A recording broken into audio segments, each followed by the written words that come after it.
रितेश अपने नोट्स इन हिंदी चैनल में आप सभी का स्वागत करता हूं। तो फ्रेंड्स, आज हम डिस्कस करने वाले हैं एमपीपीएससी मेंस एग्जाम के लिए एक टॉपिक पर प्राचीन भारतीय इतिहास के स्रोत एवं प्रागैतिहासिक काल के बारे में। ठीक है, यानी कि प्राचीन भारतीय इतिहास के स्रोत क्या क्या हैं एवं प्रागैतिहासिक काल से रिलेटेड चीज़ों के बारे में और उनसे रिलेटेड बनने वाले प्रश्नों के बारे में हम इस वीडियो में आज डिस्कस करेंगे। तो इस वीडियो में आप पूरा लास्ट तक ज़रूर देखें। ठीक है, तो चलते हैं हम सीधे वीडियो की ओर, देखते हैं एक एक करके एक एक पॉइंट्स के बारे में। ठीक है, तो सबसे पहले देख लेते हैं कि जो है भूमिका के बारे में देख लेते हैं प्राचीन भारतीय इतिहास की। तो इतिहास अतीत में किए गए मानव प्रयास की अनुक्रमिक कथा है, यानी कि क्रमबद्ध जो रूप से जो इतिहास क्या है, तो इतिहास जो है बीत चुके समय का, यानी कि अतीत में मानव के जो अलग अलग प्रकार से प्रयास किए गए हैं किसी भी चीज़ को पाने के, जैसे कि मान लीजिए कि पहिए वगैरह का ही जो बनाना हो, या फिर किसी भी हथियार को डेवलप करना हो, या फिर जो है आग का आविष्कार करना हो, ये सभी जो क्रमिक चीज़ें चली आ रही हैं मानव इतिहास की अतीत से। ठीक है, तो उसका एक अनुक्रमिक या क्रमबद्ध रूप में जो प्रयास मानव की द्वारा किया गया है वही क्या कहलाता है, इतिहास कहलाता है। ठीक है, तो इतिहास के आवश्यक अंग हैं। कौन कौन से आवश्यक अंग है? अतीत है, सभ्य युग है, मानव प्रयास है और घटनाओं का अनुक्रमिक प्रसार। और वर्तमान जो अभी जीवित है इतिहास का विषय नहीं है, यानी कि जो वर्तमान है तो वो तो वर्तमान है, वो इतिहास में नहीं लिया जाता। ठीक है, जो प्रेजेंट में है वो अभी चल रहा है, वो इतिहास कब होगा? आने वाले जब हम आगे कुछ वर्षों में जाएंगे। ठीक है, तो आज का समय भी जो है इतिहास में, मान लीजिए आज अगर हम जी रहे हैं तो आज से लगभग 50 साल बाद, 40 साल बाद जो आज का समय भी इतिहास बन जाएगा। ठीक है, जो आज के समय में खोज वगैरह भई होंगी नई, या कुछ नए चीज़ डेवलप वगैरह किया गया होगा, तो वो भी एक प्रकार से इतिहास में चला जाएगा। ठीक है, तो इसके बाद देखते हैं, यद्यपि वह शीघ्र अतीत होकर उसका अंग हो जाएगा, यानी कि आज का समय जल्द ही जो है ये भी अतीत में बदल जाएगा, यानी इतिहास में। ठीक है, और घटना जो संपन्न हो चुकी, चाहे अभी चाहे शताब्दियों पूर्व, इतिहास का अंग हो जाती हैं। इतिहास विगत घटनाओं का चिंतन करता है, यानी कि बीती हुई घटनाओं का। जब हम ऐतिहासिक क्रम में घटनाओं का वर्णन करते हैं तब उन्हें काल प्रसार में वितरित करते हैं काल प्रसार में वितरित करते हैं, और जब भौगोलिक क्रम से इनका उल्लेख करते हैं तब इन्हें स्थानानुसार रखते हैं। इतिहास और भूगोल दोनों कारण और परिणाम के साथ घटनाओं की तिथि और स्थान को व्यवस्था प्रदान करते हैं। अतः निरंतरता व परिवर्तनीयता का समसामयिक विश्लेषण ही इतिहास है, यानी कि निरंतर और समय के साथ जो है विश्लेषण करना किसी भी पूर्व में बीत चुकी चीज़ों का ही क्या कहलाता है, इतिहास कहलाता है। और इतिहास हमारी और हमारे समाज की दशा व दिशा का निर्धारण करता है और भविष्य को सुरक्षित बनाने का प्रयास करता है। ठीक है, और प्राचीन भारत का इतिहास मानव सभ्यता के उस समय का इतिहास है जब वह अपने निर्माण की अवस्था में था, यानी कि शुरुआत की अवस्था में। विशाल पर्वतमालाओं और नदियों की भूमिका प्राचीन भारत के इतिहास के निर्माण में महत्वपूर्ण भूमिका रही है।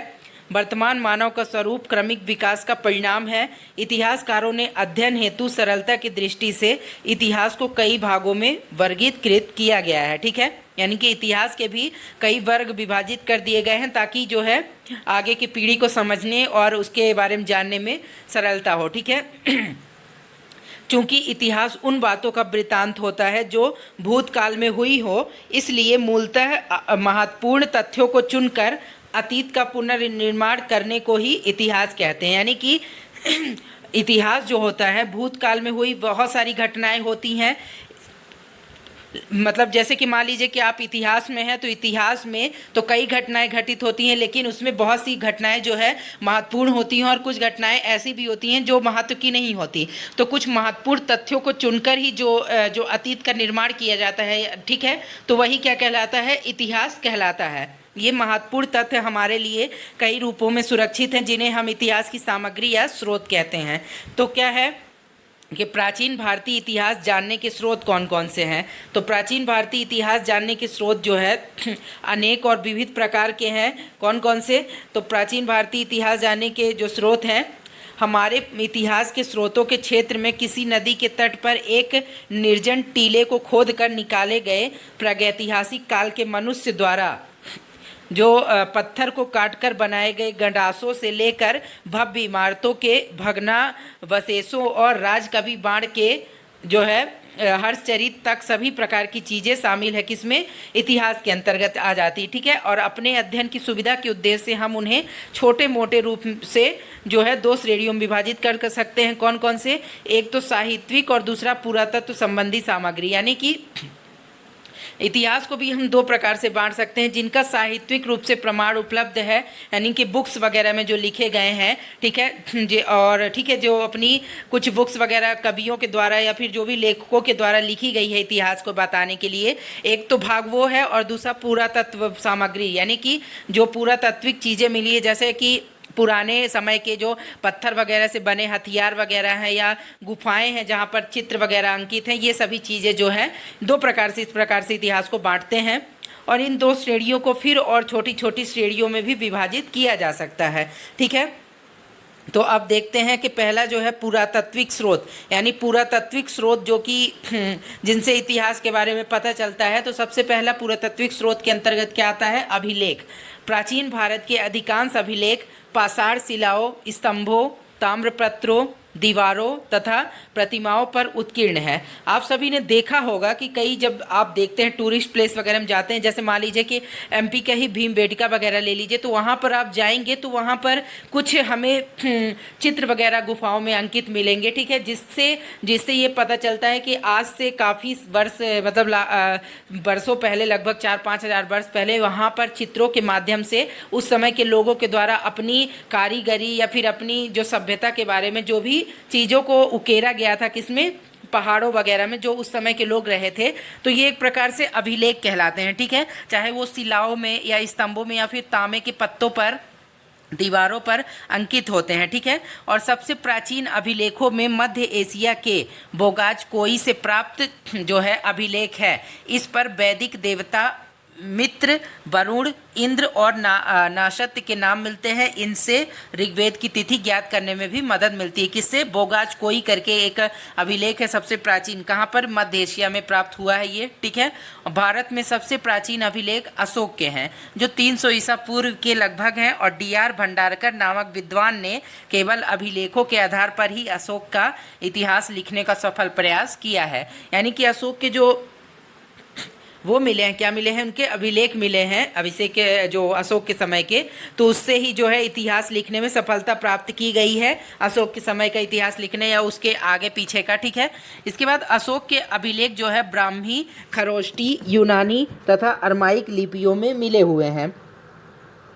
और मास्की, गुर्जरा, निट्टूर एवं उदेगोलम से प्राप्त अभिलेखों में अशोक के नाम का स्पष्ट उल्लेख है तथा अन्य अभिलेखों में उसे देवांगना पी पीदस्सी कहा गया है। तो यहाँ पे मोस्ट क्वेश्चन देखिए फ्रेंड्स, ये ऑब्जेक्टिव में पूछा जाता है हमेशा कि देवांगना पी पीदस्सी किसे कहा जाता था? तो अशोक को। ठीक है, इसके बाद सर्वप्रथम 1837 ईस्वी में जेम्स प्रिंसेप ने ब्राह्मी लिपि में लिखित अशोक के अभिलेख को पढ़ा था। यानी कि अशोक का जो अभिलेख है ब्राह्मी लिपि में लिखा हुआ, ब्राह्मी लिपि में, उसका अशोक के द्वारा पढ़ा गया था। इसके बाद अशोक के बाद भी अभिलेखों की परंपरा कायम रही और अब हमें अनेक प्रशस्तियाँ मिलने लगी, जिनमें दरबारी कवियों अथवा लेखकों द्वारा अपने आश्रयदाताओं की प्रशंसा शब्द मिलते हैं। इनसे संबंधित शासकों के बारे में महत्वपूर्ण जानकारी मिलती है, जिनमें प्रमुख कौन कौन से हैं? अभिलेखों के माध्यम से जिनकी जानकारी मिलती है शासकों की या उनके समय की, तो कौन कौन से हैं अभिलेख? पहला हाथी गुम्फा अभिलेख, जिसमें खारवेल जो शासक था उसके बारे में जानकारी मिलती है। और किस विषय के बारे में मिलती है? तो खारवेल के शासन की घटनाओं का क्रमबद्ध विवरण उसमें मिलता है। किसमें? हाथी गुम्फा अभिलेख में। और जूनागढ़ अभिलेख जो है रुद्रदामन के द्वारा, रुद्रदामन जो शासक था उसके समय का यह अभिलेख है। तो इसमें रुद्रदामन की विजयों, व्यक्तित्व एवं कृतित्व का विवरण प्राप्त होता है। अगला है नासिक अभिलेख, जो कि गौतमी बलश्री रचनाकार है जिसके, और सातवाहन कालीन घटनाओं का विवरण इसमें मिलता है। और प्रयाग स्तंभ लेख, जो कि समुद्रगुप्त के समय का था और इसके इसके विजय एवं नीतियों का पूरा विवरण मिलता है किसके, समुद्रगुप्त के समय के। और ऐहोल अभिलेख जो कि पुलकेशिन द्वितीय के समय में था, हर्ष एवं पुलकेशिन द्वितीय के युद्ध का इसमें विवरण मिलता है। भीतरी स्तंभ लेख स्कंदगुप्त के समय का था और इसके जीवन की अनेक महत्वपूर्ण घटनाओं का विवरण इसमें मिलता है, ठीक है।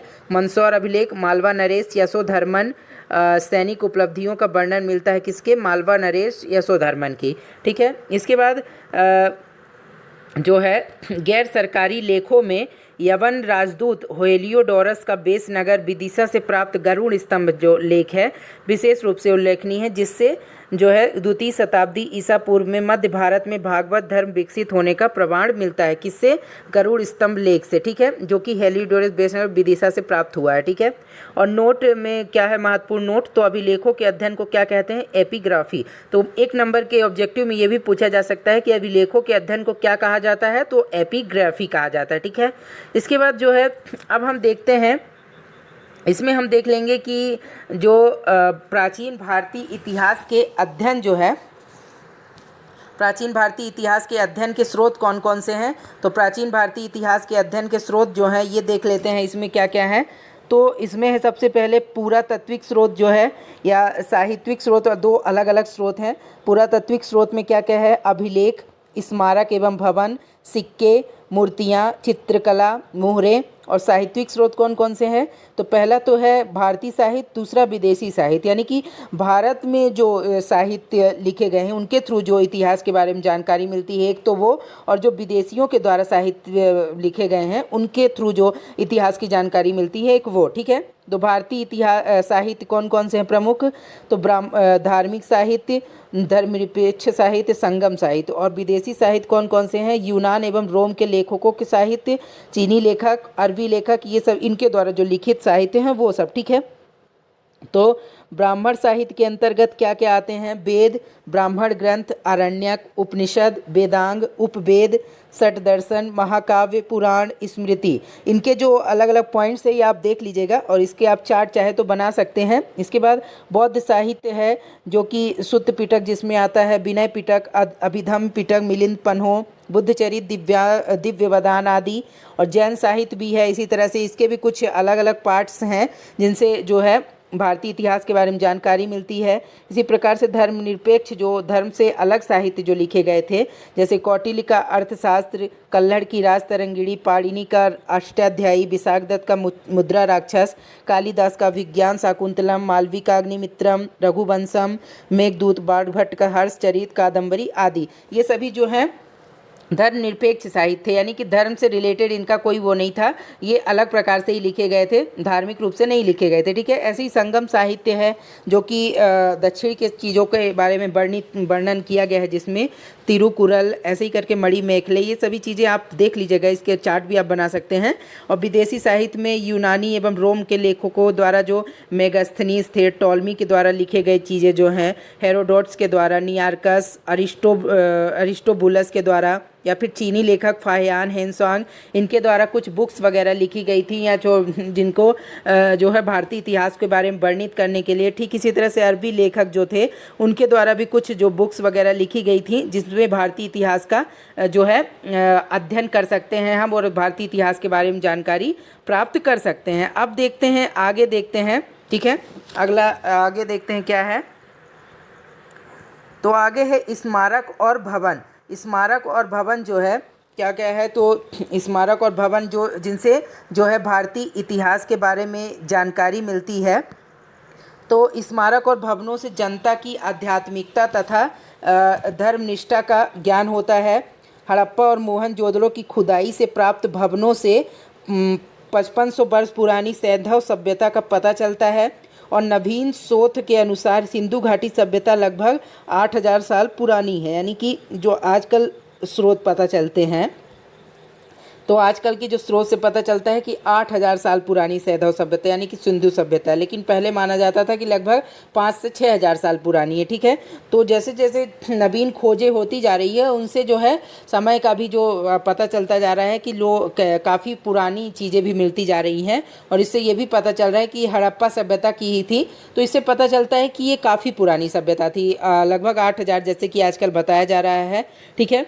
और अतरंजी खेड़ा आदि की खुदाइयों से पता चलता है कि देश में लोहे का प्रयोग ईसा पूर्व 1000 के लगभग प्रारंभ हो गया था और प्राचीन काल में भारत में भारी संख्या में मंदिरों का निर्माण हुआ, जिनके अवशेष बिखरे रूप में पूरे देश में है।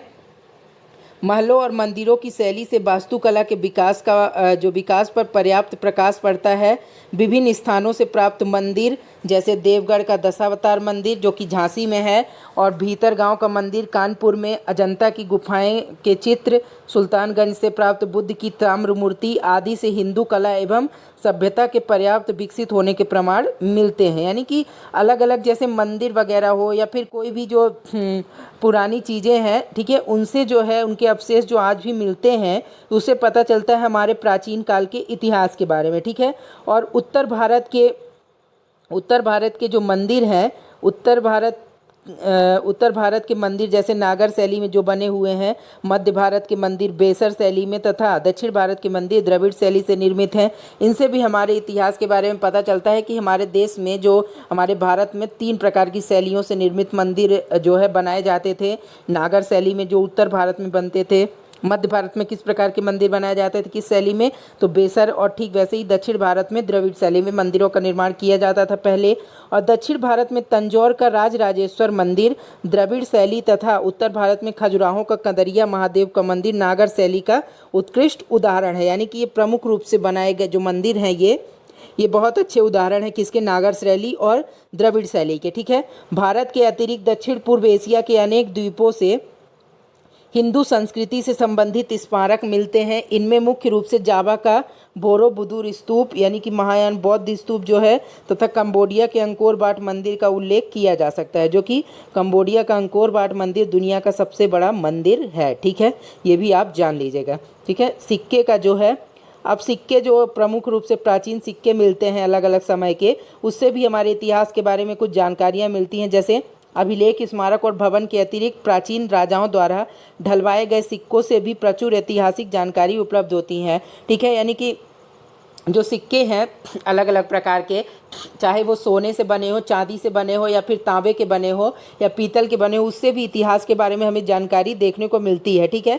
साधारणतः 206 ईस्वी पूर्व से लेकर 300 ईस्वी पूर्व तक के भारतीय इतिहास का ज्ञान हमें मुख्य रूप से मुद्राओं की सहायता से ही होता है। कुछ प्राप्त मुद्राओं में तिथियां भी खुदी हुई हैं कि वो किस समय के कालक्रम के वो सिक्के हैं, यानी कि कब बनवाए गए थे, जो कालक्रम निर्धारण में अत्यंत सहायक सिद्ध हुआ है। यानी कि जब सिक्कों में, प्राचीन सिक्कों में कालक्रम लिखा रहता है या कि किस समय वो बनाए गए हैं सिक्के, तो इससे पता चलता है कि वो सिक्के, उस टाइप के सिक्के किसके शासन काल में बनते थे, ठीक है। और पुराने सिक्के तांबा, चांदी, सोना और सीसा धातु के बनते थे। प्राचीनतम सिक्कों को आहत सिक्के कहा जाता था। आहत सिक्के या पंच मार्क सिक्के ईस्वी पूर्व 5वीं सदी के हैं और ठप्पा मारकर बनाए जाने के कारण ही भारतीय भाषाओं में इन्हें आहत मुद्रा कहते थे, ठीक है। पंचमार्क या आहत सिक्कों पर पेड़, मछली, सांड, हाथी, अर्धचंद्र आदि के चिन्ह बने होते थे। सर्वाधिक सिक्के मौर्योत्तर काल में बने हैं जो मुख्यतः शीशे, चांदी, तांबा, सोने के हैं। यानी कि अलग अलग धातुओं के जो सिक्के बनाए जाते थे या धातु तत्वों के सिक्के सबसे ज़्यादा किस में बनाए गए हैं, तो मौर्योत्तर काल में। यानी कि मौर्य के जो चंद्रगुप्त मौर्य है उसके शासन के लगभग आगे, जब मौर्य काल समाप्त हो गया उसके पश्चात, ठीक है। सातवाहनों ने शीशे तथा गुप्त शासकों ने सोने के सर्वाधिक सिक्के जारी किए। सर्वप्रथम सिक्कों पर लेख लिखने का कार्य किसके द्वारा किया गया, तो यवन शासकों के द्वारा किया गया, जो कि विदेशी थे ना कि भारतीय, ठीक है। समुद्रगुप्त की बीड़ा बजाते हुए मुद्रा वाले सिक्कों से उसके संगीत प्रेमी होने का प्रमाण मिलता है। जैसे कि अभी हमने सिक्कों के बारे में पढ़ा कि सिक्कों से भी प्राचीन समय का प्रमाण मिलता है, तो यहाँ पे ये पता चलता है कि जो समुद्रगुप्त जो है सिक्के में, समुद्रगुप्त के समय के सिक्के में जो है बीड़ा बजाते हुए समुद्रगुप्त को दिखाया गया है, जिससे ये पता चलता है कि इतिहास में समुद्रगुप्त के जो है उसे संगीत प्रेमी था वो, क्योंकि बीड़ा बजाते हुए इसका सिक्के में फोटो बनी हुई है, ठीक है। और नोट में क्या है प्रमुख, तो सिक्कों के अध्ययन को क्या कहते हैं, न्यूमिस्मेटिक्स कहा जाता है, ठीक है। अब मूर्तियों के बारे में देखते हैं जिससे इतिहास के बारे में पता चलता है। तो प्राचीन भारतीय इतिहास में मूर्तियों का निर्माण कुषाण काल से आरंभ हुआ है, ठीक है। और कुषाण कालीन मूर्तियों पर वैदेशिक प्रभाव है, जबकि मथुरा कला पूर्णतः स्वदेशी है। यानी कि कुषाण काल में जो मूर्तियाँ बनी है उसका विदेशी प्रभाव है उसमें, ठीक है। विदेश के जो है, ठीक है ना, उसकी संस्कृति वगैरह का प्रभाव ज़्यादा पड़ा है कुषाणकालीन मूर्तियों में। लेकिन जो मथुरा कला में मूर्तियाँ बनाई जाती हैं मथुरा के, उसमें मथुरा कला के तहत, तो वो पूरी तरह से स्वदेशी है, ठीक है। और बरहुत, बोध गया, सांची तथा अमरावती की मूर्ति कला में जनसाधारण के जीवन की अति सजीव झलक देखने को मिलती है। इसके बाद चित्रकला। चित्रकला से क्या है, तो अजंता के चित्रों में मनोभावों की सुंदर झलक मिलती है। चित्रकला में माता और शिशु तथा मरणासन राजकुमारी जैसे चित्रों से गुप्त काल की कलात्मक उन्नति का पूर्ण आभास होता है। बोधिसत्व पद्मपाणि का चित्र सर्वाधिक प्रसिद्ध और प्रायः चित्रित चित्रकारी है जो अजंता में है। अब है मुहरे। मुहरे के द्वारा भी जो में बनती थी मुहरे उस समय पे, प्राचीन समय में, उससे भी कई बार इतिहास की जानकारी हमें प्राप्त होती है। अवशेषों से प्राप्त मुहरों से प्राचीन भारत का इतिहास लिखने में बहुत सहायता मिलती है। मुहरों से व्यापारिक, धार्मिक, आर्थिक जीवन के बारे में पर्याप्त जानकारी प्राप्त होती है। और हड़प्पा, मोहनजोदड़ो और बसाड़ से प्राप्त मिट्टी की मुहरों में बने धार्मिक प्रतीकों से उनके धार्मिक अवस्थितियों का ज्ञान होता है। साहित्यिक स्रोत। साहित्यिक स्रोत जो है के अंतर्गत हम धार्मिक साहित्य और लौकिक साहित्य का अध्ययन करते हैं। धार्मिक साहित्य में ब्राह्मण और ब्राह्मणेतर ग्रंथों की चर्चा की जाती है और ब्राह्मण ग्रंथों में वेद, उपनिषद, रामायण, महाभारत, पुराण तथा स्मृति ग्रंथ आते हैं, जबकि ब्राह्मणेतर ग्रंथों में बौद्ध तथा जैन साहित्यों से संबंधित रचनाओं का उल्लेख किया जाता है। लौकिक साहित्य में ऐतिहासिक ग्रंथों, जीवनियाँ, यात्रा वृत्तांत, कल्पना प्रधान तथा गल्प साहित्य का वर्णन किया जाता है। इनका अलग अलग विवरण इस प्रकार से, कौन कौन से ब्राह्मण साहित्य के अंतर्गत कौन कौन से हैं। वेद, सबसे पहला है वेद। वेदों के द्वारा प्राचीन आर्यों के सामाजिक, आर्थिक, धार्मिक एवं राजनीतिक जीवन के बारे में पर्याप्त जानकारी मिलती है और वैदिक युग की सांस्कृतिक दशा के ज्ञान का एकमात्र स्रोत क्या है, वेद है, ठीक है। और वेदों की संख्या 4 है, कौन कौन सी, ऋग्वेद, यजुर्वेद, सामवेद तथा अथर्ववेद है, ठीक है। इसके बाद जो है अब देखते हैं कौन कौन से प्रमुख वेद हैं। तो पहला है ऋग्वेद, जो कि 1500 ईस्वी पूर्व से 1000 ईस्वी पूर्व के लगभग जो है इसका अस्तित्व था। यह सबसे प्राचीनतम वेद माना जाता है और यह एक ऐसा वेद है जो ऋचाओं में बद्ध है। ऋग्वेद में कुल 10 मंडल, 1028 सूक्त एवं 10,580 ऋचाएँ हैं। इस वेद के पढ़ने वाले ऋषि को होत्री कहते हैं और ऋग्वेद का पहला एवं 10वां मंडल सबसे अंत में जोड़ा गया है। ऋग्वेद के तीसरे मंडल में सूर्य देवता सविता को समर्पित प्रसिद्ध गायत्री मंत्र है, ठीक है। और 9वें मंडल में देवता सोम का उल्लेख है तथा 10वां मंडल चातुर्वर्ण समाज की संकल्पना का आधार है। ऋग्वेद के 2 ब्राह्मण ग्रंथ हैं, कौन कौन से, ऐतरेय एवं कौशितकी अथवा संखायन। इसके बाद जो है इसमें नोट में क्या है प्रमुख, तो संयुक्त राष्ट्र शैक्षिक, वैज्ञानिक और सांस्कृतिक संगठन जो कि संयुक्त राष्ट्र के अंतर्गत आता है, यूनेस्को द्वारा ऋग्वेद को विश्व मानव धरोहर के साहित्य में भी शामिल किया गया है, ठीक है। इसके बाद यजुर्वेद। यजुर्वेद जो है इसमें यज्ञों के नियमों या विधानों का संकलन मिलता है, यही कारण है कि इसे कर्मकांडी वेद भी कहा जाता है, यानी कि ठीक है। इसके बाद यजुर्वेद जो है गद्य एवं पद्य दोनों में है। यहाँ पर ये महत्वपूर्ण क्वेश्चन बनता है कि गद्य और पद्य दोनों में लिखा गया वेद कौन सा है, तो गद्य एवं पद्य दोनों में लिखा गया वेद यजुर्वेद है। यजुर्वेद के 2 भाग हैं, कौन कौन से, शुक्ल यजुर्वेद और कृष्ण यजुर्वेद। शुक्ल यजुर्वेद केवल पद्य में है, जबकि कृष्ण यजुर्वेद गद्य एवं पद्य दोनों में है, ठीक है। यजुर्वेद के मंत्रों का उच्चारण करने वाला पुरोहित क्या कहलाता है, तो अर्धव्यू कहलाता है। और यजुर्वेद के प्रमुख उपनिषद कौन कौन से हैं, तो कठोपनिषद, ईशोपनिषद, श्वेताक्षरोपनिषद तथा मैत्रायणी उपनिषद है। यजुर्वेद का अंतिम अध्याय क्या है, तो ईशावास्य उपनिषद है, जिसका संबंध क्या है, आध्यात्मिक चिंतन से है। यजुर्वेद के 2 ब्राह्मण ग्रंथ हैं, कौन कौन से, शतपथ ब्राह्मण ग्रंथ और तैतरीय, ठीक है। इसके बाद जो है सामवेद। सामवेद जो है साम का अर्थ गान होता है। इसमें मुख्यतः यज्ञों के अवसर पर गाए जाने वाले मंत्रों का संग्रह है, किसमें, सामवेद में। इसे भारतीय संगीत का जनक कहा जाता है और 7 स्वरों सारे गामा पा धा नी की उत्पत्ति इसी से हुई है, यानी कि सामवेद से। और सामवेद में कुल 1875 ऋचाएँ हैं और सामवेद के मंत्रों को गाने वाला क्या कहलाता है, उद्गाता कहलाता है। इसमें मुख्यतः सूर्य स्तुति के मंत्र हैं और सामवेद के प्रमुख उपनिषद जो है कौन कौन से हैं? छांदोग्य उपनिषद और जैमिनी।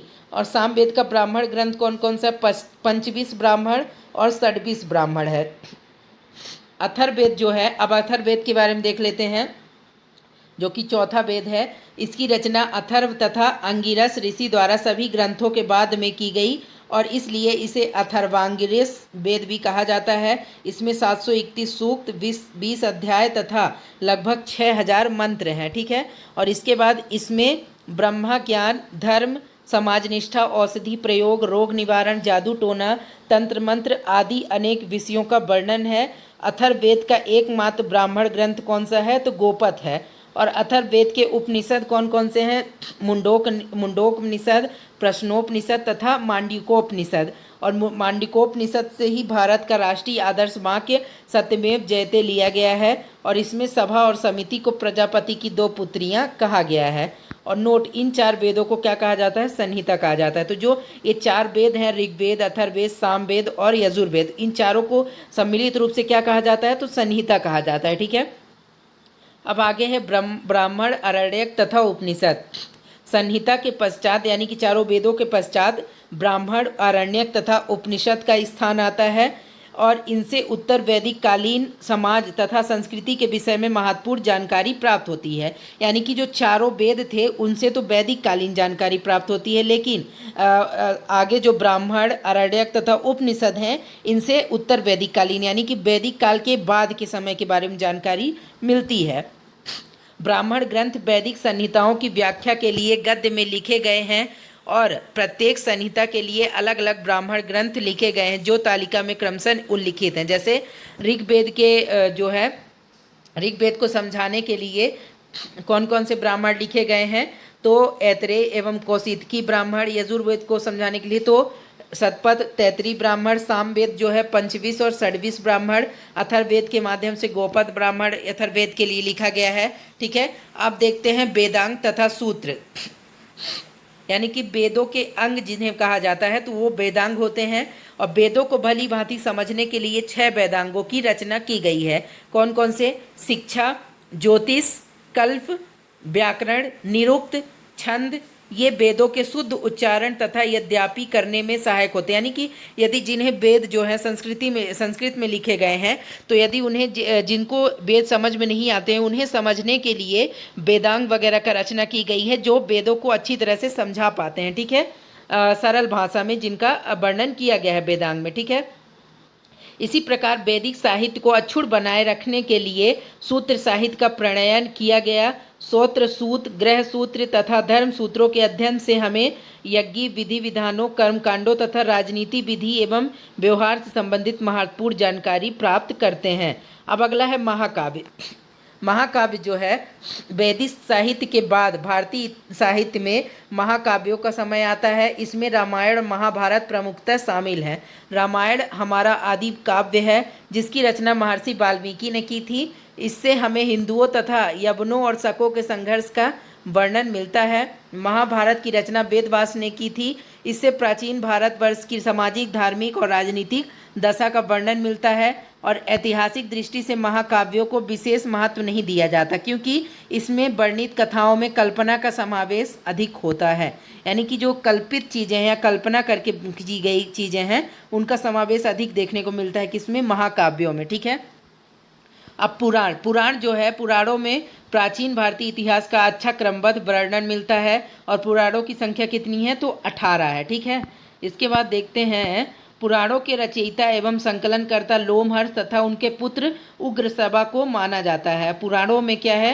मत्स्य पुराण सबसे प्राचीन एवं प्रामाणिक है और पुराण प्राचीन काल से लेकर गुप्त काल तक की ऐतिहासिक घटनाओं का परिचय कराते हैं। 6ठी शताब्दी ईस्वी पूर्व के पहले के प्राचीन भारतीय इतिहास के पुनर्निर्माण के लिए जो तो पुराण ही एकमात्र स्रोत है। यानी कि 6ठी शताब्दी ईसा पूर्व से पहले के प्राचीन भारतीय इतिहास के पुनर्निर्माण के लिए कि उस समय के इतिहास को जानने के लिए पुराण ही एकमात्र स्रोत है, ठीक है। अब है ब्राह्मणेतर साहित्य, यानी कि ब्राह्मण के बाद जो साहित्य लिखे गए वो क्या कहलाते हैं? तो ब्राह्मणेतर, ठीक है। तो इसमें कौन कौन से आते हैं प्रमुख? तो बौद्ध साहित्य जो है भारतीय इतिहास के साधन के रूप में बौद्ध साहित्य का विशेष महत्व है।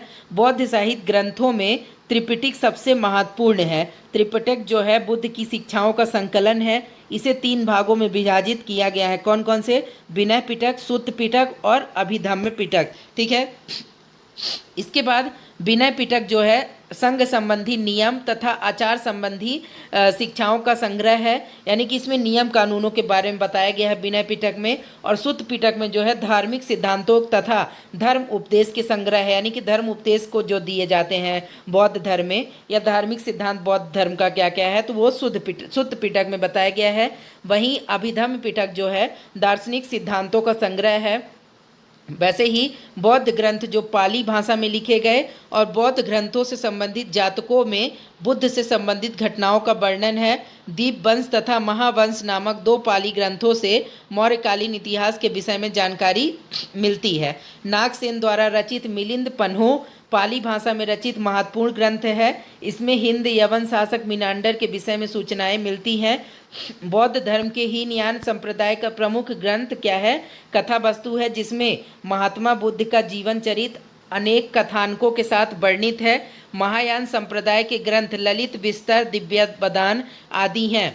ललित विस्तर में बुद्ध को देवता मानकर उनके जीवन तथा कार्यों का चमत्कारिक वर्णन प्रस्तुत किया गया है। दिव्य वदान से अशोक के उत्तराधिकारियों से लेकर पुष्यमित्र शुंग तक के शासकों के विषय में सूचना मिलती है। ठीक है। और जैन साहित्य जो है को आगम कहा जाता है। और जैन ग्रंथों में परिशिष्टि, पर्वन, भद्रबाहु चरित, आचरांग सूत्र, भगवती सूत्र, कालिका पुराण आदि प्रमुख है। और जैन धर्म का प्रारंभिक इतिहास कल्प सूत्र से ज्ञात होता है, जिसकी रचना भद्रबाहु ने की थी। यानी कि कल्प सूत्र जो है जैन धर्म के, जिसके प्रारंभिक इतिहास जो है किससे पता चलता है? कल्प सूत्र से। तो कल्प सूत्र की रचना किसके द्वारा की गई? तो भद्रबाहु के द्वारा। अब है लौकिक साहित्य। लौकिक साहित्य के अंतर्गत ऐतिहासिक एवं अर्ध ऐतिहासिक ग्रंथों तथा जीवनियों का विशेष रूप से उल्लेख किया जाता है। और ऐतिहासिक रचनाओं में अर्थशास्त्र का विशेष रूप से उल्लेख किया जाता है। अर्थशास्त्र की रचना चंद्रगुप्त मौर्य के प्रधानमंत्री कौटिल्य ने की थी और इसमें चंद्रगुप्त मौर्य की शासन व्यवस्था पर पर्याप्त प्रकाश डाला गया है। इसके बाद देखते हैं कल्हड़ द्वारा रचित राजतरंगिणी भी विशेष उल्लेखनीय है। यह संस्कृत साहित्य में ऐतिहासिक घटनाओं के क्रमबद्ध इतिहास लिखने का प्रथम प्रयास है। इसमें आदिकाल से लेकर 1151 ईस्वी के आरंभ तक के कश्मीर के प्रत्येक शासक के काल की घटनाओं का क्रमानुसार वर्णन किसमें दिया गया है? तो राजतरंगिणी, जो कि कल्हड़ के द्वारा रचित है। ठीक है। ये कई बार एग्जामों में पूछा जा चुका है, एमपीपीएससी के में भी, कि जो है राजतरंगिणी जो है इसके लेखक कौन है? तो कल्हड़ हैं। और इसमें कहाँ की घटनाओं का वर्णन है? तो जम्मू कश्मीर की घटनाओं का वर्णन मिलता है किसमें? राजतरंगिणी में। तो ये आप ध्यान रखिएगा। ठीक है। इसके बाद अर्ध ऐतिहासिक रचनाओं में पाणिनि की अष्टाध्यायी, कात्यायन की वार्तिका, पतंजलि का महाभाष्य, विशाख दत्त का मुद्रा राक्षस तथा कालिदास कृत मालविकाग्निमित्रम आदि उल्लेखनीय है।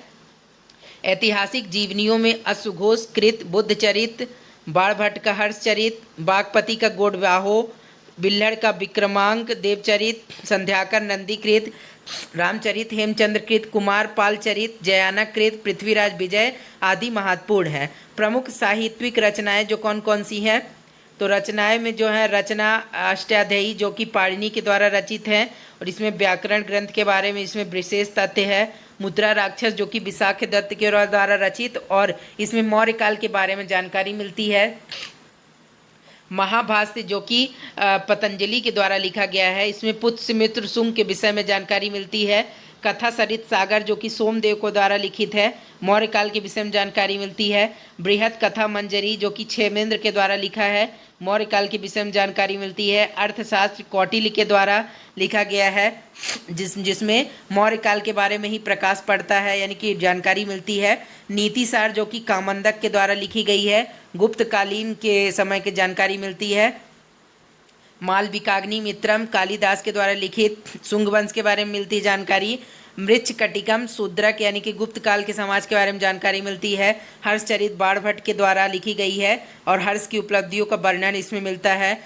रामचरित संध्याकर नंदी के द्वारा, पृथ्वीराज रासो चंदर बरदाई के द्वारा लिखा गया है, जो कि पृथ्वीराज चौहान की उपलब्धियों के बारे में वर्णन किसमें मिलता है, पृथ्वीराज रासो में, ठीक है। और रास तरंगिणी जो कि कश्मीर के बारे में जानकारी मिलती है और कल्हड़ के द्वारा लिखी गई है। अब विदेशी साहित्य जो कि प्रमुख हैं कौन कौन से, यूनान एवं रोम के लेखक, चीनी यात्रियों के विवरण जो कि किए गए हैं या अरबी यात्रियों के विवरण, इनका देख लेते हैं लिस्ट।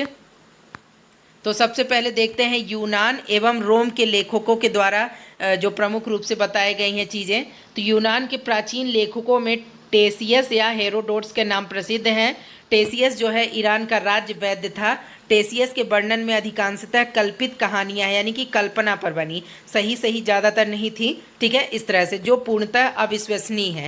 यानी कि टेसियस के द्वारा जो लिखे गए हैं, वर्णन किया गया है अधिकांशतः, वो ऐसी कहानियाँ बताई गई हैं जो कि विश्वास नहीं की जा सकती, ठीक है। और हेरोडोट्स जो कि हेरोडोट्स को क्या कहा जाता है, इतिहास का पिता कहा जाता है। इसने 5वीं शताब्दी ईस्वी पूर्व में हिस्टोरिका की रचना की थी। इसमें भारत फारस के संबंधों का वर्णन किया गया था। और सिकंदर के साथ आने वाले लेखक कौन से प्रमुख रूप से थे, नियार्कस, आनोसिक्रिटस और अरिस्टोबुलस। सिकंदर के पश्चात के लेखकों में 3 राजदूतों मेगास्थनीज, डाइमेकस तथा डाइनोसियस नाम का उल्लेख मिलता है। और मेगास्थनीज ने इंडिका की रचना की। अब जो मेगास्थनीज था ये किसके राज दरबार में था, तो ये मौर्य काल के शासनकाल में था, ठीक है, मेगास्थनीज। और एवं संस्कृति के चंद्रगुप्त मौर्य के समय में मेगास्थनीज हुआ करता था एवं संस्कृति के विषय में लिखा, यानी कि इसने मौर्यकालीन समाज और संस्कृति के विषय में अपनी इंडिका पुस्तक में लिखा है, ठीक है। अब डाइमेकस जो है यह सीरियन नरेश अंतियोकस का राजदूत था, यह बिंदुसार के राज दरबार में आया था। और डायनोसियस यह मिस्र नरेश टॉलमी फिलाडेल्फस का राजदूत था, जो बिंदुसार के राज दरबार में आया था। इसके बाद है प्लिनी जो है इसने 1ली सदी में नेचुरल हिस्ट्री नामक पुस्तक लिखी, जिसमें भारत के पशुओं, पौधों, खनिज पदार्थों की जानकारी मिलती है। अब टॉलमी जो है, टॉलमी की पुस्तक जियोग्राफी और किसी अज्ञात लेखक की पुस्तक पेरिप्लस ऑफ द एरिस्ट्रेशियन सी महत्वपूर्ण है, क्योंकि इसने भारत के भूगोल तथा व्यापारिक वस्तुओं के बारे में जानकारी मिलती है। यानी कि जो जियोग्राफी करके पुस्तक है टॉलमी की, उससे भारत के भूगोल के बारे में जानकारी मिलती है। और एक ऐसा पुस्तक जो कि पेरिप्लस ऑफ द एरिस्ट्रेशियन 3 जिसके लेखक अज्ञात हैं, उनसे भी भारत के भूगोल और व्यापारिक वस्तुओं के बारे में जानकारी मिलती है। अब देखते हैं चीनी यात्रियों के विवरण, यानी कि चीन से जो यात्री आए थे उनके द्वारा जो भारत के बारे में लेख लिखे गए हैं या पुस्तकें लिखी गई हैं, उनके विवरणों को देखते हैं। तो प्राचीन भारतीय इतिहास के स्रोतों में चीनी यात्रियों की यात्रा वृत्तांत भी महत्वपूर्ण स्थान रखते हैं। ये चीनी यात्री बौद्ध मतानुयायी थे तथा भारत में बौद्ध तीर्थ स्थानों की यात्रा तथा बौद्ध धर्म के विषय के बारे में जानकारी प्राप्त करने के लिए आए थे। इनमें प्रमुख कौन कौन से थे, फाहियान, यह 5वीं सदी के प्रारंभ में चंद्रगुप्त द्वितीय यानी कि जिन्हें विक्रमादित्य कहा जाता था के शासक काल में भारत आया था और इसने भारतीय समाज, यहाँ की संस्कृति एवं आर्थिक स्थिति पर प्रकाश डाला है। हेनसांग यह 7वीं सदी में हर्षवर्धन के समय में आया था, इसकी रचना CU की है, ठीक है। और इत्सिंग यह 7वीं सदी के अंत में भारत में आया, इसने अपने विवरण में नालंदा विश्वविद्यालय, विक्रमशिला विश्वविद्यालय तथा अपने समय के भारत का वर्णन किया है। अरब यात्रियों के विवरण को अब देखते हैं। तो अरब व्यापारियों तथा लेखकों के विवरणों से हमें पूर्व मध्यकालीन भारतीय समाज एवं संस्कृति के विषय में पर्याप्त जानकारी मिलती है। इन लेखकों में अलबरूनी और इब्न बतूता का नाम सर्वप्रथम आता है। किसमें, अरब यात्रियों का जब विवरण किया जाता है तो उसमें इब्न बतूता और अलबरूनी का नाम प्रसिद्ध है। तो अलबरूनी के बारे में देखते हैं। यह 11वीं सदी में महमूद गजनबी के साथ भारत आया था और अरबी में लिखी गई उसकी कृति तहकीक हिंद यानी कि किताबुल हिंद, जिसका हिंदी में अर्थ होता है भारत की खोज, आज भी इतिहासकारों के लिए एक महत्वपूर्ण स्रोत है इतिहास के बारे में जानने का, ठीक है। और सर्वप्रथम 1818 ईस्वी में एडवर्ड साची ने अरबी भाषा से तहकीक हिंद का अनुवाद अंग्रेजी भाषा में किया। यानी कि अलबरूनी की जो पुस्तक थी तहकीक हिंद का अंग्रेजी में अनुवाद सर्वप्रथम किसने किया, तो एडवर्ड साची ने, ठीक है। अरबी लेखकों में अलबरूनी के अतिरिक्त अल बिलादुरी, सुलेमान, हसन, निज़ाम, फरिश्ता, निजामुद्दीन, इब्न बतूता आदि प्रमुख थे। अब इब्न बतूता जो है इसके द्वारा लिखा गया यात्रा वृत्तांत रहला बहुत प्रमुख है, ठीक है। तो जो अरबी भाषा में रचित है, यह 14वीं शताब्दी में भारतीय उपमहाद्वीप के सामाजिक तथा सांस्कृतिक जीवन के विषय में प्रचुर तथा सबसे रोचक जानकारियां देता है। सुल्तान मोहम्मद बिन तुगलक ने उसे दिल्ली में काजी के पद पर नियुक्त किया। किसको? तो इब्न बतूता को। बाद में उसे अपना राजदूत बनाकर चीन भेज दिया। प्राचीन भारतीय इतिहास का विकास कैसे होता है? तो प्राचीन भारतीय इतिहास का विकास जो का बारे में कैसे पता चलता है? तो प्रागैतिहासिक काल, आद्य ऐतिहासिक काल और ऐतिहासिक काल, यानी कि जो प्राचीन भारतीय का इतिहास था, प्राचीन भारत का, उसको 3 भागों में बांटा जा सकता है। कौन कौन से? प्रागैतिहासिक काल, आद्य ऐतिहासिक काल और ऐतिहासिक काल। इसमें क्या क्या अंतर है तो वो देखते हैं। तो प्रागैतिहासिक काल जो था, इसके लिखित साक्ष्य तो उपलब्ध नहीं है, यानी कि इसकी जानकारी लिखित साक्ष्य जो है, लिखे हुए प्रमाण इसके नहीं मिलते प्रागैतिहासिक काल के, बल्कि इसके पुरातात्विक साक्ष्य उपलब्ध हैं। जैसे पाषाण काल की चीज़ें, कौन कौन सी? पाषाण काल की चीज़ें जैसे पत्थर वगैरह से बनी हुई चीज़ें जो हैं वो सभी मिलती थी। और आद्य ऐतिहासिक काल में जो है लिखित साक्ष्य उपलब्ध हैं, परंतु लिपि अभी तक पढ़ी नहीं जा सकी है। जैसे आद्य ऐतिहासिक काल के अंतर्गत कौन आता है? तो सैंधव सभ्यता आ जाती है और वैदिक संस्कृति कुछ भाग, ठीक है। अब आद्य ऐतिहासिक काल के अंतर्गत कौन आता है? तो पुरातात्विक एवं साहित्यिक दोनों स्रोत उपलब्ध हैं। किसके? ऐतिहासिक काल के। यह काल पुरातात्विक, साहित्यिक तथा विदेशी यात्रियों के वर्णन पर निर्भर करता है। कौन सा? ऐतिहासिक काल। अब जो है प्रागैतिहासिक काल है, जिसके लिखित साक्ष्य उपलब्ध नहीं है, तो उनके बारे में देख लेते हैं। उनके बारे में कैसे पता चलता है इतिहासकारताओं को? तो इसको भी जो प्रागैतिहासिक काल है उसे भी 3 भागों में बांटा जा सकता है। पूरा पाषाण काल, मध्य पाषाण काल, नव पाषाण काल। पूरा पाषाण काल जो कि प्रारंभ से 10,000 ईस्वी पूर्व के समय को कहते हैं। मध्य पाषाण काल जो है 10,000 से 5500 ईस्वी पूर्व के समय को, और नव पाषाण काल 5500 से 3000 ईसा पूर्व तक, ठीक है। इसके बाद जो है पूरा पाषाण काल जो है उसको भी जो है किसने 3 भागों में बांटा जा सकता है। कौन कौन से? निम्न पूरा पाषाण काल, मध्य पूरा पाषाण काल और उच्च पूरा पाषाण काल, ठीक है। इसके बाद अब हम चलते हैं कि आगे देखते हैं पाषाण युग ही। भारतीय पाषाण कालीन संस्कृति को विद्वानों ने 3 कालों में विभाजित किया है। पूरा पाषाण काल, मध्य पाषाण काल तथा नव पाषाण काल। पूरा पाषाण संस्कृति का उदय अभिनूतन युग में हुआ था, और इसमें जो है आगे देखते हैं जो है पूरा पाषाण संस्कृति के बारे में। तो इस युग में धरती बर्फ से ढकी हुई थी, और भारतीय पूरा पाषाण काल को मानव द्वारा इस्तेमाल किए जाने वाले पत्थर के औजारों के स्वरूप और जलवायु में परिवर्तन होने वाले परिवर्तन के आधार पर 3 अवस्थाओं में बांटा गया है। कौन कौन से? निम्न पूरा पाषाण काल जो कि प्रारंभ से 1 लाख ईस्वी पूर्व तक का समय था। मध्य पूरा पाषाण काल 1 लाख ईस्वी पूर्व से 40,000 ईस्वी पूर्व तक का समय था। उच्च पूरा पाषाण काल 40,000 ईस्वी पूर्व से 10,000 ईसा पूर्व तक का समय था। प्रागैतिहासिक काल में जो पूरा पाषाण काल आता है, तो पूरा पाषाण कालीन संस्कृति के अवशेष सोहन नदी घाटी, बेलन नदी घाटी, नर्मदा नदी घाटी एवं भोपाल के पास भीमबेटका नामक चित्रित शैलाश्रयों से प्राप्त होते हैं। और पूर्व पाषाण काल या पूरा पाषाण काल जो है को उपकरणों में भिन्नता के आधार पर 3 कालों में विभाजित किया गया है। कौन कौन से? निम्न पूरा पाषाण काल, मध्य पूरा पाषाण काल और उच्च पूरा पाषाण काल। तो इसमें जो औजार वगैरह हैं इनकी डिज़ाइनिंग वगैरह अलग अलग रही होंगी, इस वजह से इनको भी 3 भागों में विभाजित कर दिया गया, निम्न, मध्य और उच्च में, ठीक है। तो निम्न पूरा पाषाण काल के स्रोत कहाँ से पता चलते हैं? तो इसके उपकरण सर्वप्रथम सोहन नदी घाटी से प्राप्त हुए हैं, और इसी कारण इसे सोहन संस्कृति भी कहा जाता है, ठीक है। इस काल में पेबुल, चॉपर, चॉपिंग उपकरणों के साक्ष्य मिलते हैं। पेबुल पत्थर के वे उपकरण होते थे जो पानी के बहाव में रगड़ खाकर चिकने और सपाट हो जाते थे। चॉपर जो है बड़े आकार वाला उपकरण है जो पेबुल से बनाया जाता था। चॉपिंग जो है उपकरण द्विधारी होते हैं, अर्थात पेबुल के ऊपर दोनों किनारों को छीलकर उसमें धार बनाई जाती थी चॉपिंग में, ठीक है। मध्य पूरा पाषाण काल जो है इस काल में बहुसंख्यक कोर, फ्लैग और ब्लेड उपकरण प्राप्त हुए हैं। फलकों की अधिकता के कारण मध्य पूरा पाषाण काल को फलक संस्कृति की संज्ञा दी गई है।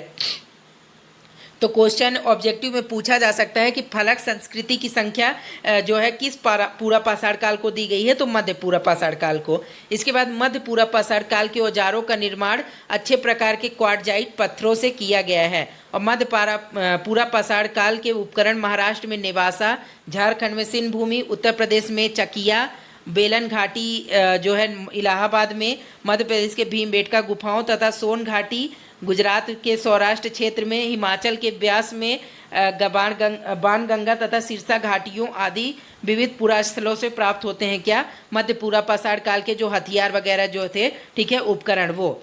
इसके बाद उच्च पूरा पाषाण काल के उपकरण कहाँ से प्राप्त हुए हैं, तो इस काल का प्रमुख पाषाणोपकरण ब्लेड है। ब्लेड पतले तथा संकरे आकार वाले वह पाषाण फलक हैं जिसके दोनों किनारे समानांतर होते हैं तथा जो लंबाई में अपनी चौड़ाई से दोगुने होते हैं। भारत में इस काल के उपकरण सोन घाटी, सिंध भूमि, जोगदहा, भीमबेटका, रामपुर, बघेलान, बाघौर, पटड़दे, भदड़े, सोरापुर, दोआब तथा बूढ़ा पुष्कर आदि से प्राप्त हुए हैं। मध्य पाषाण काल जो है आप देखते हैं, मध्य पाषाण काल, इस काल के उपकरण अत्यंत छोटे होते थे, इसलिए इन्हें माइक्रोलिथ कहा गया। और सर्वप्रथम सीएल कार्लाइकल ने बिंद क्षेत्र से लघु पाषाण उपकरण खोजे। इस काल के प्रमुख केंद्र कौन कौन से हैं जहां से उपकरण वगैरह प्राप्त होते थे, तो बेतवा घाटी, सोन घाटी, कृष्णा घाटी, बेलन घाटी, नेवासा इत्यादि। आदमगढ़ जो मध्य प्रदेश में है और बागोर राजस्थान से प्राप्त थे। साक्ष्य पशुपालन को दर्शाते हैं, यानी कि जो मध्य पाषाण काल में पशुपालन भी होता था, इसके साक्ष्य कहाँ से मिलते हैं, तो मध्य प्रदेश के आदमगढ़ से और राजस्थान के बागौर से। इस काल के लोगों ने ही सर्वप्रथम कुत्ते को पालतू पशु बनाया था, यानी कि कुत्ते को जो पालतू पशु किस काल के लोगों के द्वारा बनाया गया, तो मध्य पूरा पाषाण काल के लोगों के द्वारा। तो ये भी क्वेश्चन कई बार एग्जाम में पूछा जा चुका है ऑब्जेक्टिव में, ठीक है। इस काल में मानव अस्थि पंजर का सबसे पहला अवशेष प्रतापगढ़, उत्तर प्रदेश के सराय नाहर राय तथा महदहा नामक स्थान से प्राप्त हुआ है। राजस्थान में स्थित सांभर झील निक्षेप के कई मध्य पाषाणकालिक स्थल प्राप्त हुए हैं। यहाँ से विश्व के सबसे पुराने वृक्षारोपण का साक्ष्य मिला है। नव पाषाण काल जो है, अब नव पाषाण काल के बारे में देखते हैं।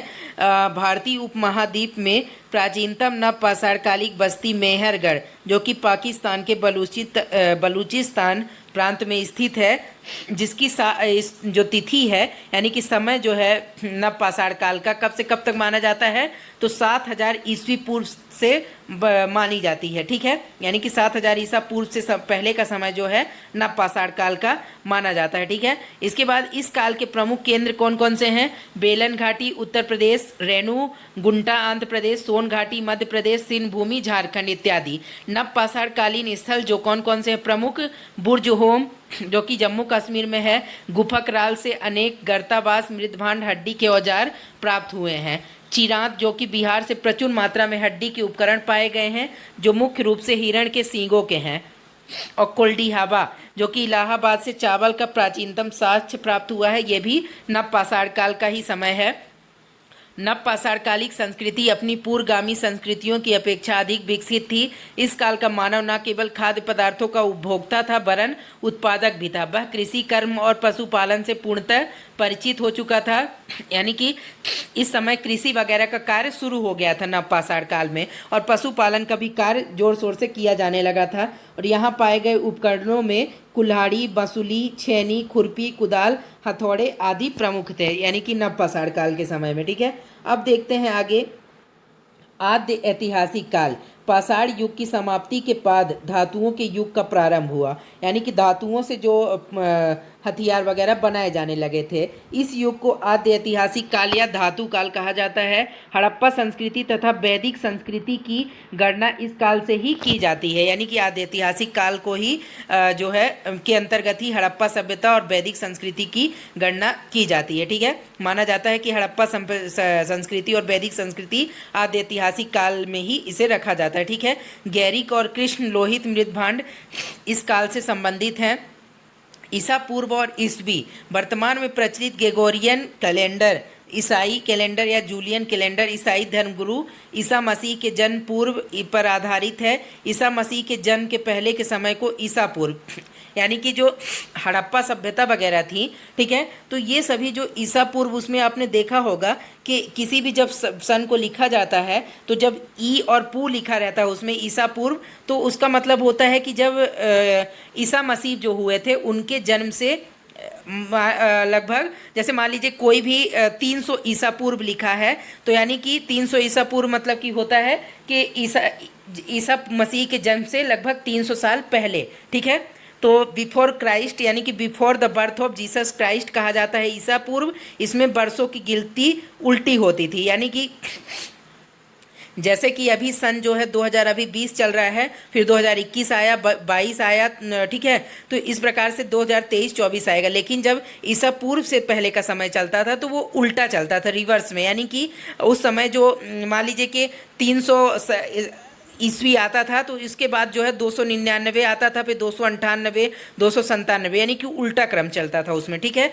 ईसा मसीह की जन्म तिथि से आरंभ हुआ सन क्या कहलाता है? ईस्वी कहलाता है। यानी कि जब ईसा मसीह ने जन्म ले लिया उसके बाद भी जो सन, उसके बाद से जो सन शुरू हुआ तो वो क्या कहलाता है? ईस्वी। और ईसा मसीह के जन्म से पूर्व ईस्वी पूर्व कहलाता है, ठीक है। जैसे अभी हम मानेंगे, अभी ईसा मसीह के जन्म अभी 2021 चल रहा है, यानी कि 2021 साल, यानी कि ईसा मसीह के जन्म को अभी कितना मतलब 2022 चल रहा है, तो 2022 साल पहले ईसा मसीह का जन्म हुआ था, ठीक है। तो अभी 2022 ईस्वी चल रही है, ऐसा मान के चलेंगे, ठीक है। और इसके लिए एडो डोमिनी में एडी लिखा जाता है, कब? ईसा मसीह के जन्म के बाद के समय को, ठीक है। और इसके बाद जो है ताम्र पाषाण कालीन संस्कृतियां देखते हैं। इस काल में मनुष्य पत्थर एवं तांबे के उपकरण औजार प्रयोग करने लगा था, इसी कारण इस काल को ताम्र पाषाण कालीन काल कहते हैं। लगभग 5000 ईस्वी पूर्व, 5000 ईस्वी पूर्व यानी कि ईसा मसीह के जन्म से 5000 साल पहले, ठीक है, में मनुष्य ने सर्वप्रथम जिस धातु का प्रयोग किया था वह क्या था? तांबा। ताम्र प्रसार कालीन संस्कृतियां कृषक ग्रामीण संस्कृतियां थी, यानी कि जो सर्वप्रथम धातु उपयोग की गई थी तो वो क्या थी? तो तांबा थी। तो ये बहुत ही महत्वपूर्ण क्वेश्चन है, ठीक है। और इस काल की प्रमुख संस्कृतियां कौन कौन सी थी? तो ताम्र पाषाण कालीन प्रमुख संस्कृतियां कौन कौन सी थी? बनास आहार संस्कृति जो कि राजस्थान में है। प्रमुख स्थल इसके कौन कौन से? आहाड़, बालाथल एवं गिलुंद थे। और आहाड़ को ताम्रवती भी कहा जाता था क्योंकि यहाँ बड़े पैमाने पर तांबा मिलता था। इस संस्कृति का कालक्रम 2100 से 1500 ईस्वी पूर्व के बीच रखा गया, यानी कि ईसा मसीह के जन्म से 2100 साल लगभग पहले, ठीक है। इसके बाद जो है आहाड़ के लोग पत्थर के बने घरों में रहते थे और गिलुंद इस संस्कृति का स्थानीय केंद्र माना गया है। यहाँ से पक्की ईंटों के निर्माण के साक्ष्य मिले हैं। यहाँ से तांबे की बनी कुल्हाड़ियाँ, चूड़ियाँ, चादरें प्राप्त हुई हैं। और अब देखते हैं कायथा संस्कृति जो कि अपने मध्य प्रदेश की संस्कृति है, जो कि प्रमुख स्थल इसका कहाँ था? कायथा तथा एरण जो कि सागर के लगभग आसपास ही है। कायथा के मृत भांडों पर प्राक हड़प्पन और हड़प्पोत्तर संस्कृति का प्रभाव दिखाई देता है। यहाँ से स्टेटाइट और कार्नेलियन जैसी कीमती पत्थरों के हार प्राप्त हुए हैं। और नोट, एरण अभिलेख से सती प्रथा के प्रथम अभिलेखीय साक्ष्य मिले हैं। अब मालवा संस्कृति जो कि मध्य प्रदेश की संस्कृति है, इसके प्रमुख स्थल कायथा, एरण, नाबदा टोली। मालवा मृदभांड अपनी उत्कृष्टता के लिए जाने जाते थे और नाबदा टोली से विभिन्न कृषि फसलों के साक्ष्य मिले हैं। अब जोरवे संस्कृति जो कि महाराष्ट्र की संस्कृति थी, प्रमुख स्थल इसके कौन कौन से हैं? जोरवे, नेवासा, दैमाबाद तथा इनाम गांव। दैमाबाद से भारी मात्रा में कांसे की वस्तुएं मिली हैं। यह हड़प्पा संस्कृति का प्रभाव दिखलाती हैं। यहीं से गेंडा, हाथी, भैंसा तथा रथ का चलाते समय मनुष्य की आकृति मिली है। और इनाम गांव ताम्र पाषाण युग की एक बड़ी बस्ती थी। यह बस्ती किला, बंद और खाई से घिरी हुई थी। और 1200 ईस्वी पूर्व के लगभग ताम्र पाषाणिक संस्कृति का लोप हो गया। केवल जोरवे संस्कृति जो है जोरवे संस्कृति 700 ईस्वी पूर्व तक जीवित रही। और ताम्र पाषाण संस्कृति के विलुप्त होने का कारण बहुत कम वर्षा या सूखा था, ठीक है। तो इस प्रकार से आज हमने देखा कि पूरे भारतीय इतिहास, प्राचीन भारतीय इतिहास के स्रोत और जो प्रागैतिहासिक काल है उसके बारे में आज हमने इस वीडियो में देखा, ठीक है, पूरी चीज़ों के बारे में। तो आई होप कि ये वीडियो आपको नोट्स तैयार करने के लिए काफ़ी हेल्पफुल होगा। तो फ्रेंड्स आज के वीडियो में इतना ही। अब हम नए वीडियो में किसी नए टॉपिक पर बात करेंगे जो कि काफ़ी इंपॉर्टेंट होगा आपको नोट्स तैयार करने के लिए। तो आज के लिए इतना ही। आप बने रहें MPPSC नोट्स इन हिंदी चैनल में, और अभी तक यदि सब्सक्राइब नहीं किया तो सब्सक्राइब जरूर कर ले। Okay friends, bye bye.